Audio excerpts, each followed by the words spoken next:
we will first do the makhani, and for the makhani what you do is you all know makhani is primarily tomato based gravy.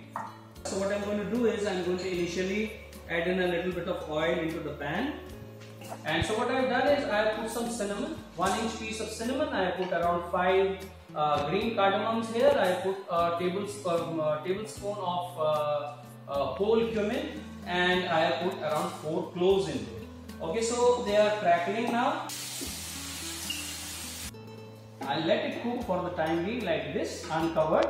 Just 2 onions. I'm cutting, slicing. Our onions are now going in.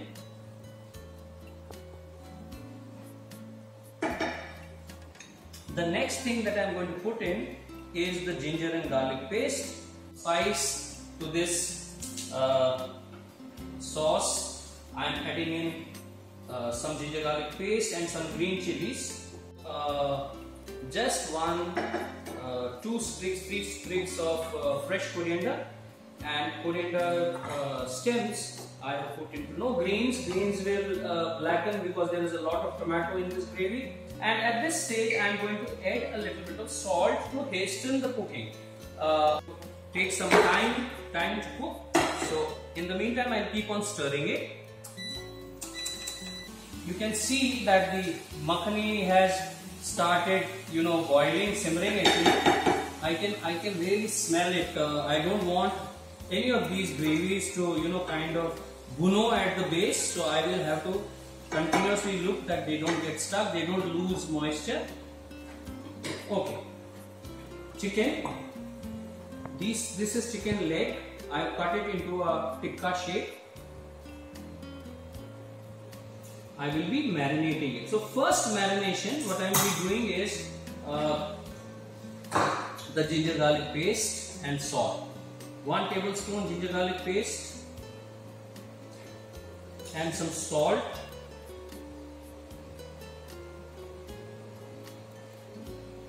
That's it. And I'm going to marinate it.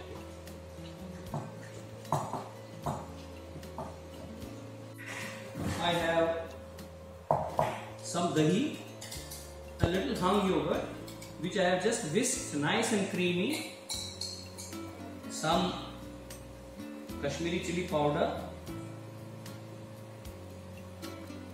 and little spicy chili powder, very little, some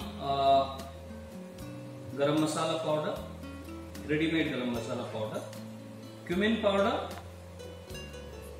a little turmeric, very little turmeric powder just to lighten up the color, coriander powder,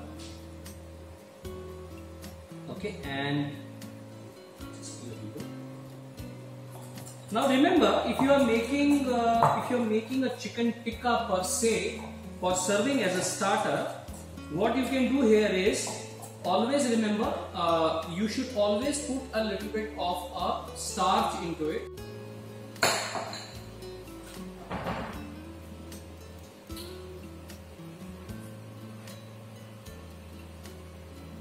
Salt,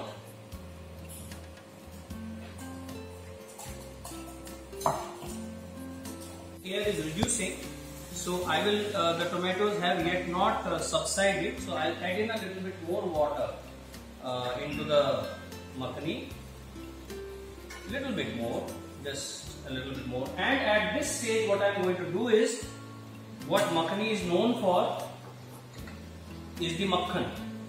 So what I'm going to do is, at this stage I'm going to add some amount of butter into this for the flavor. Okay.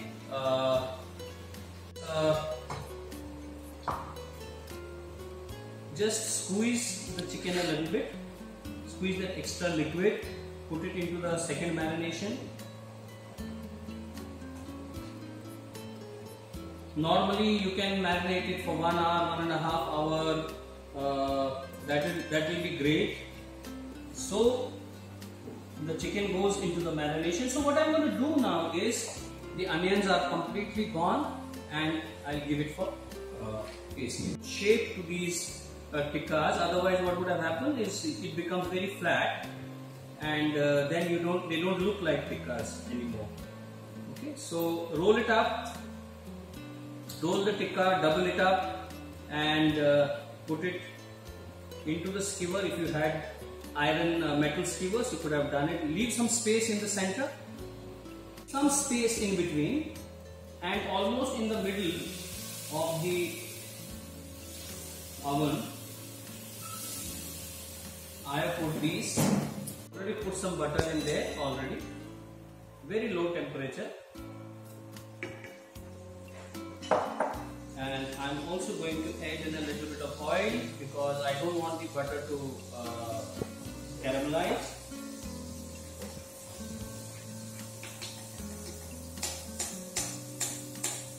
The Kashmiri chili powder for the color, and I'm going to switch it off now. A little bit of cumin powder, just half a teaspoon of turmeric for better color, and 1 tablespoon of dhania powder.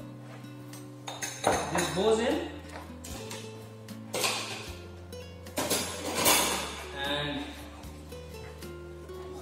I'll mix it all together. Because there is no more liquid in there, so basically the liquid has all evaporated. So always remember that it has to be done again at very low heat. Don't do it at very high. Just heat the pan.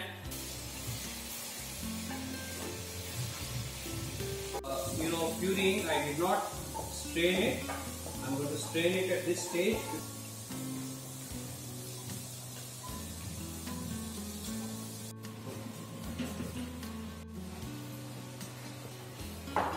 Put in a little bit of butter. Kasuri methi we've already added. So you see the color of the makhani transforming with the cream going in. The tikka.